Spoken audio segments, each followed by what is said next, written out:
Hi mummies. Chetan ഭഗത്തിൻ്റെ two states എന്ന് പറഞ്ഞൊരു നോവലുണ്ട്. അതിൻ്റെ തന്നെ സിനിമയുണ്ട് ടു സ്റ്റേറ്റ്സ് എന്ന് പറഞ്ഞ ഹിന്ദിയിലല്ലേ. അപ്പോൾ അതിൻ്റെ ലാസ്റ്റ് ഒരു ക്ലോസിങ് നോട്ടായിട്ട് അവർ പറയുന്നുണ്ട്, ആ ബുക്കിൽ ഇങ്ങനെ പറഞ്ഞിട്ടുണ്ട്, നിങ്ങളുടെ കുഞ്ഞൊരാളെ സ്നേഹിക്കുകയാണെന്നുണ്ടെങ്കിൽ ഒരു പുതിയ സെറ്റ് ഓഫ് ആൾക്കാരെ ഇഷ്ടപ്പെടാൻ ഉള്ള ഒരു ഓപ്പർച്യൂണിറ്റി ആയിട്ടും അല്ലെങ്കിൽ വെറുക്കാനുള്ള ഒരു ഓപ്പർച്യൂണിറ്റി ആയിട്ടും നമുക്കത് എടുക്കാം.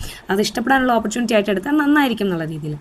അതേപോലെ സിനിമയിലേക്ക് വന്നു കഴിഞ്ഞപ്പോൾ നായകൻ ചോദിക്കുന്നുണ്ട്, എന്തിനാണ് നമ്മുടെ ഈ ഡിസിഷനെ പേരൻസ്, അതായത് ഇങ്ങനെ ഒരാളെ സ്നേഹിച്ച് വിവാഹം കഴിക്കുന്നു എന്നുള്ള ഡിസിഷനെ പേരൻസ് എന്തിനാണ് ഇത്രത്തോളം എതിർക്കുന്നത് എന്ന് ചോദിക്കുമ്പോൾ ആലിയ ഭട്ട് അതിനൊരു റെസ്പോൺസ് തരുന്നുണ്ട്. അത് മേ ബി റിലീജിയൻ കമ്മ്യൂണിറ്റി ഒന്നും കൊണ്ടായിരിക്കില്ല, അതായത് ധർമ്മം അല്ലെങ്കിൽ കമ്മ്യൂണിറ്റി കൊണ്ടായിരിക്കില്ല. അവരോട് ചോദിക്കാതെ അവരെ കൂട്ടുപിടിക്കാതെ നമ്മൾ ഒരാളെ ചൂസ് ചെയ്തു എന്നുള്ളതിൻ്റെ ഒരു ഈഗോ ഹേർട്ട് ചെയ്തുകൊണ്ടാവാം എന്ന് പറയുന്നുണ്ട്. എനിക്ക് തോന്നുന്നുണ്ട് നമ്മുടെ ഇന്നത്തെ പേരൻറ്റിങ് ഡിസിഷനിലും ഇത് തന്നെയാണ് വരുന്നത്. അതായത് നമ്മുടെ ഇപ്പോൾ ന്യൂ പേരൻസ് മേ ബി നമ്മൾ വി ആർ ഫോളോയിങ് പീഡിയാട്രീഷ്യൻസ് പറയുന്ന ചോയ്സസിനെയാണ് നമ്മൾ ചെയ്യുന്നത്. നമ്മൾ ഒരമരുന്ന് കൊടുക്കാൻ താല്പര്യപ്പെടുന്നില്ല, ഭയങ്കര വിഗറസ് ആയിട്ടുള്ള മസാജ് ചെയ്യാൻ താല്പര്യപ്പെടുന്നില്ല, പൗഡർ ഇടാൻ താല്പര്യപ്പെടുന്നില്ല, കണ്ണെഴുതാൻ താല്പര്യപ്പെടുന്നില്ല, കുഞ്ഞിനെ തൊട്ടിലിടാൻ താല്പര്യപ്പെടുന്നില്ല, പ്രോപ്പറായിട്ടുള്ള സ്ലീപ്പ് സൈക്കിൾസ് മെയിൻറ്റെയിൻ ചെയ്യാൻ നമ്മൾ താല്പര്യപ്പെടുന്നു, പകലൊക്കെ കുഞ്ഞിനെ വേണ്ട രീതിയിൽ ഉറക്കുന്നു. ഇങ്ങനെയുള്ള നമ്മുടെ പേരൻസ് ചെയ്തിട്ടില്ലാത്ത കൺവെൻഷൻസ് ബ്രേക്ക് ചെയ്തിട്ട് നമ്മൾ കുറച്ച് ഡിസിഷൻസ് എടുത്തു. അത് പലപ്പോഴും ഞാൻ കണ്ടിട്ടുണ്ട് ഗ്രാൻഡ് പേരൻസിന് അക്സെപ്റ്റ് ചെയ്യാൻ പറ്റിയിട്ടില്ല.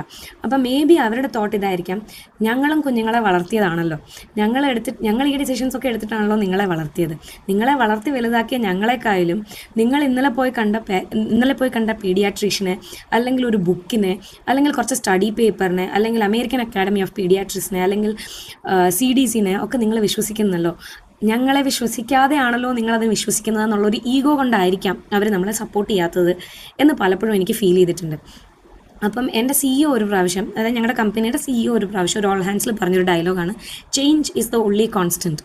അതായത് ഒന്നും ഈ ലോകത്ത് കോൺസ്റ്റൻ്റ് അല്ല, എന്തെങ്കിലും കോൺസ്റ്റൻ്റ് ആയിട്ടുണ്ടെന്നുണ്ടെങ്കിൽ അത് ചേഞ്ചാണ്. അപ്പം നിങ്ങൾ, അതായത് നമ്മുടെ പേരൻസും ഗ്രാൻഡ് പേരൻസും ആയിട്ടുള്ള ആൾക്കാർ വളർത്തിയ കാലത്തെ പല കാര്യങ്ങളും ചേഞ്ച് ചെയ്ത് കഴിഞ്ഞു. ഇനി നമ്മളെടുത്തിരിക്കുന്ന പല ചോയ്സസും പുതിയ സ്റ്റഡീസ് വരുമ്പം അതിനകത്തുള്ള തെറ്റുകൾ തിരുത്തി പുതിയ ചോയ്സസും പുതിയ ഡിസിഷൻസും ഒക്കെ വരും, അതായത് പുതിയ പാരൻറ്റിങ് ടെക്നിക്സ് വരും. അപ്പം നമ്മുടെ കുഞ്ഞുങ്ങളെ വളർത്താൻ പോകുന്നത് നമ്മൾ വളർത്തുന്ന രീതിയിലേ ആയിരിക്കില്ല.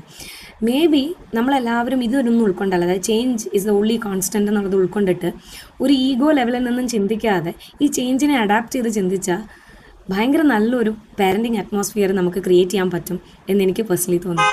So that's all. Thank you. By.